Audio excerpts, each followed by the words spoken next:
Bonjour chers amis, vous avez certainement vu sur ma dernière vidéo ces images de cheveux de glace qui sortent du sol et qui se décomposent dès qu'on les touche. C'est ce qu'on appelle des cheveux de glace ou des cheveux d'ange. On va discuter de cet étrange phénomène. Alors qu'est-ce qui se cache derrière ce phénomène des cheveux d'ange ou cheveux de glace? C'est le métabolisme du champignon Exidiopsis effusa qui décompose le bois de chêne et de hêtre. Donc ce champignon, on va le retrouver là où il y a des chênes et des hêtres, dans des forêts de feuillus, et si possible dans des endroits obscurs et humides, comme justement le canyon du Trou-Marais où j'ai fait ma dernière vidéo.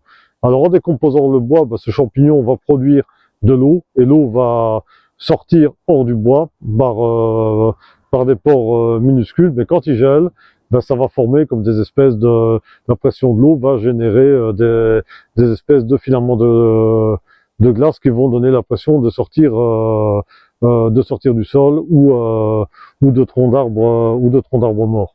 Alors évidemment, si vous les touchez, ça on le voit très bien dans la vidéo, ça va commencer très rapidement à se décomposer, ça va fondre, et de plus si on les expose au soleil, ça va se sublimer, c'est-à-dire que l'eau va passer directement de l'état glace à l'état vapeur d'eau, ça va s'évaporer directement. Donc voilà,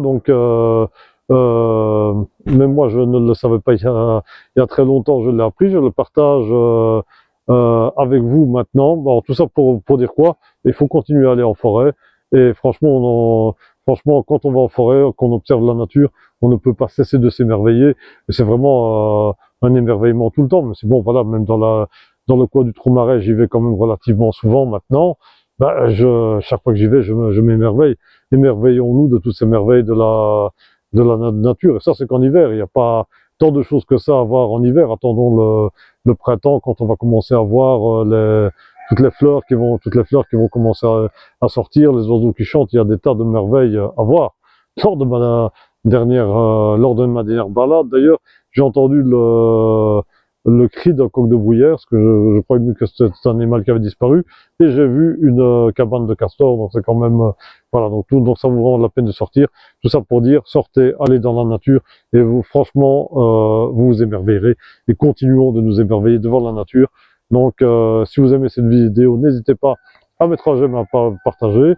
Si ce n'est pas encore fait, n'hésitez pas à vous abonner à ma chaîne. 98% des personnes qui regardent mes vidéos ne sont pas abonnées, donc je vous encourage à vous abonner, et je vous souhaite une très bonne journée. Profitez-en.